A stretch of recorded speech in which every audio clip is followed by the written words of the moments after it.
Bonjour les lions, bienvenue à vous, merci d'être là. Je suis ravie de vous accueillir pour votre tirage des énergies de la première quinzaine du mois de mai, donc du 1er au 15 mai 2024.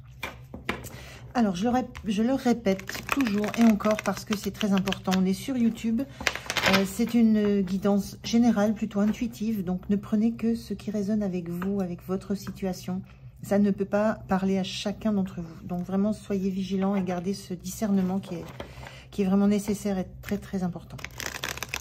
Alors, je commence par un premier message de l'oracle du Pays des Merveilles pour l'énergie qui va vous accompagner sur la quinzaine. Je continue avec le tarot des fées pour la situation, comment vous vous sentez, point de soutien, point de vigilance et comment vous quittez cette quinzaine. Et je termine avec un message, un conseil du petit oracle de l'intuition. Allez, c'est parti pour vous les lions. On regarde quelle est cette énergie qui vous accompagne sur la quinzaine. Et bien voilà. Allez. On a « Vivez votre rêve, créez votre propre vie ».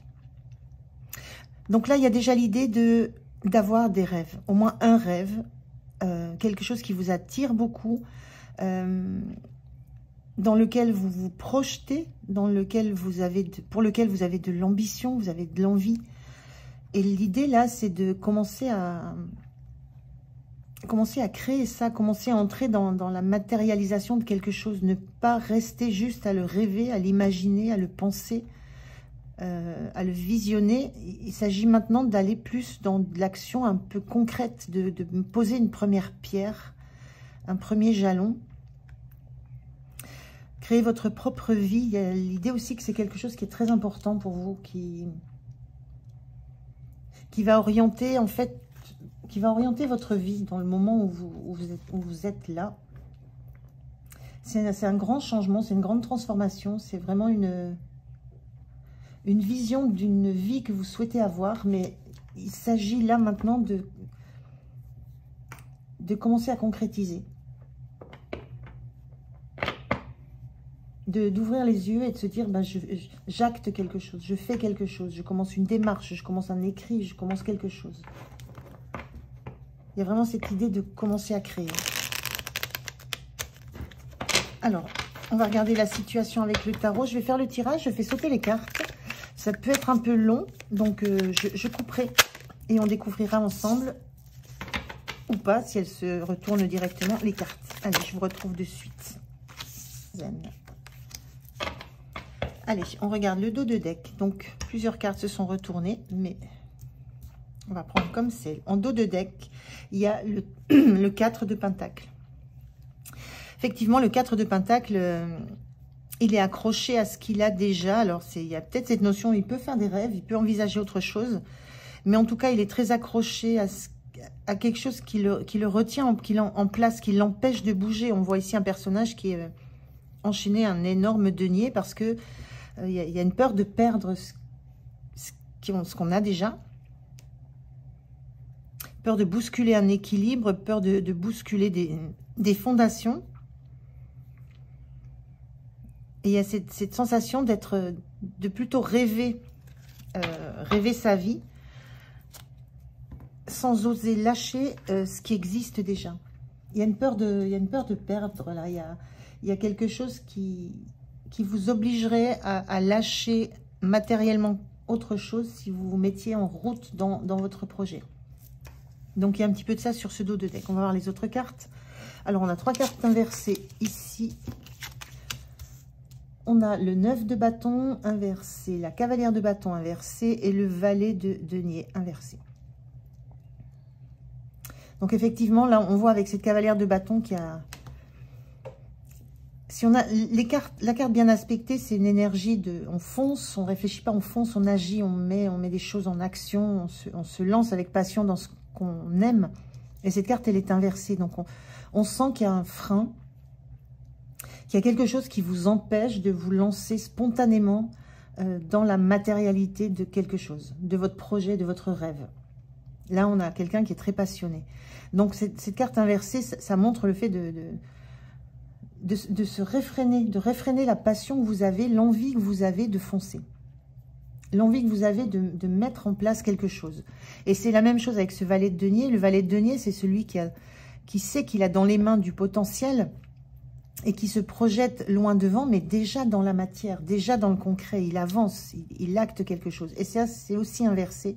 On a deux cartes de mouvement ici inversées. On voit qu'il y a une stagnation dans tout ce qui concerne la mise en œuvre, la créativité, le concret, le pragmatisme, le matériel. Il y a quelque chose qui vous arrête, qui vous bloque, qui vous maintient sur place et qui fait que vous projetez les choses, vous les vivez dans votre tête, dans votre cœur, mais dans la matière, il se passe pas grand-chose.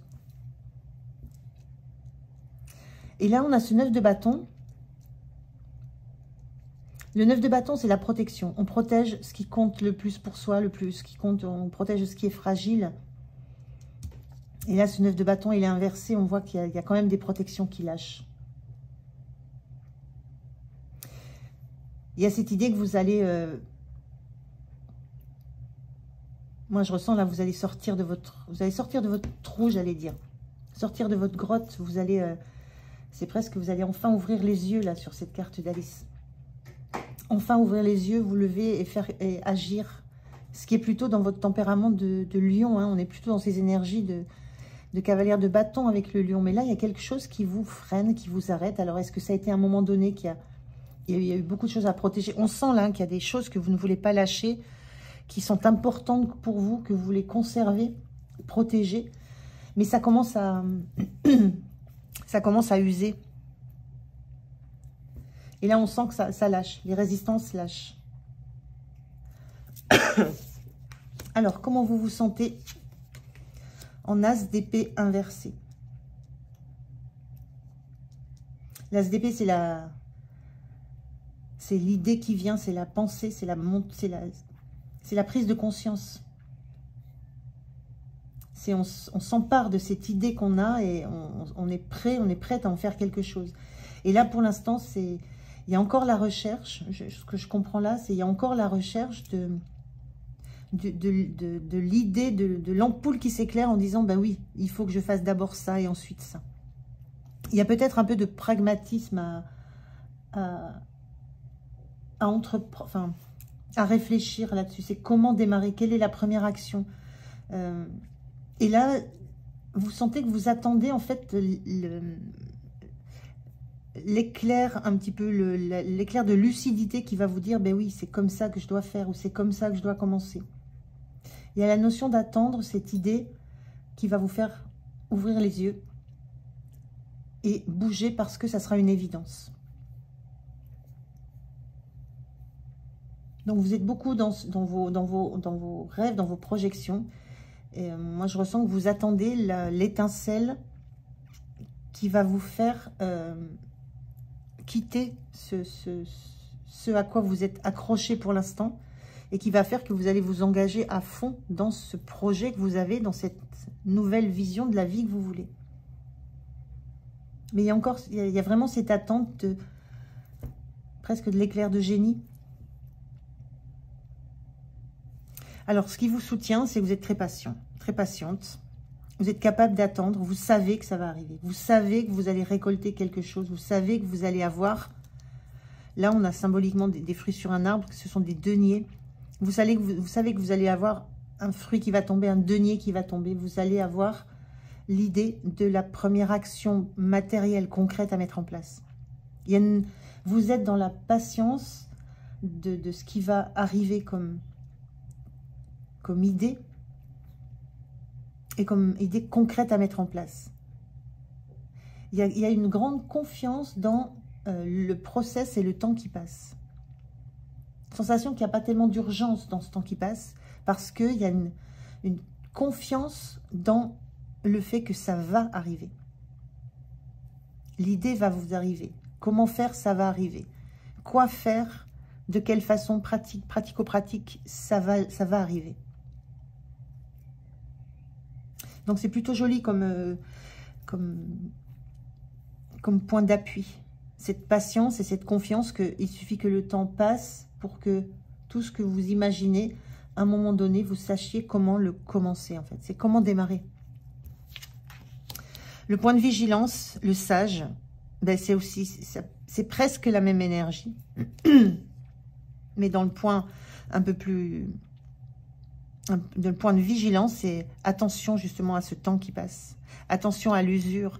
Attention à ne pas rester comme ça sur ce sablier avec ce temps qui passe et qui repasse. En élaborant des plans, en faisant des projections.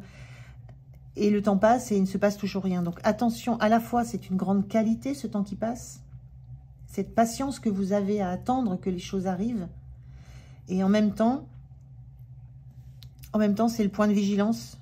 Parce que de trop attendre, ça pourrait vous laisser juste dans cette phase de rêve et vous faire arriver à un point où après, c'est plus l'heure, c'est plus le temps, c'est passé, c'est trop tard.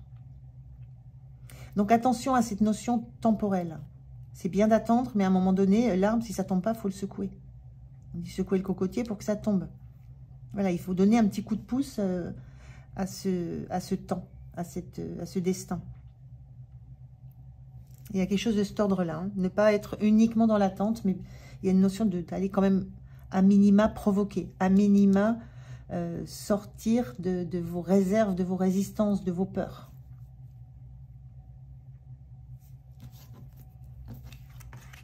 L'énergie sur la fin de la quinzaine, on a ce 6 de coupe. Le 6 de coupe, on a une notion d'œuf, de projet. On a réellement un projet là. Et moi, ce que je ressens là, c'est que ça parle souvent du passé, ça parle de l'enfance. Moi, je ressens ça comme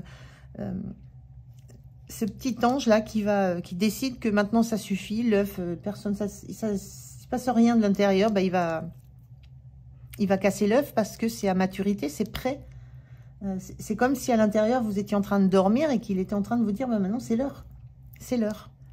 Donc, il y a une énergie qui s'installe de se dire, bon, ça va être le moment de casser la coquille, ça va être le moment de sortir, le moment de foncer, le moment d'ouvrir les yeux, et le moment de secouer l'arbre pour que cette première action concrète se fasse. C'est le moment. On a un œuf ici qui est à point pour que vous puissiez faire éclore le projet, le rêve que vous avez envie de vivre. Donc, plutôt chouette, là, comme énergie sur la quinzaine, les lions. On a des énergies, quand même, où ça va pulser. Hein. C'est pas le moment, vous freinez ça, mais à l'intérieur, on sent tout ça. Une fois que ça va être lancé, ça va vous passionner, ça va vous amener de l'abondance, mais ça va vous passionner. D'avoir réussi à lâcher ce qui vous retient, ce qui vous empêche de bouger. Et ce qui vous fait uniquement rêver au lieu d'acter quelque chose.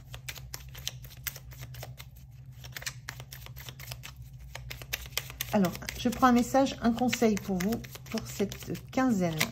Quel est le message? Quel est le conseil du petit oracle de l'intuition?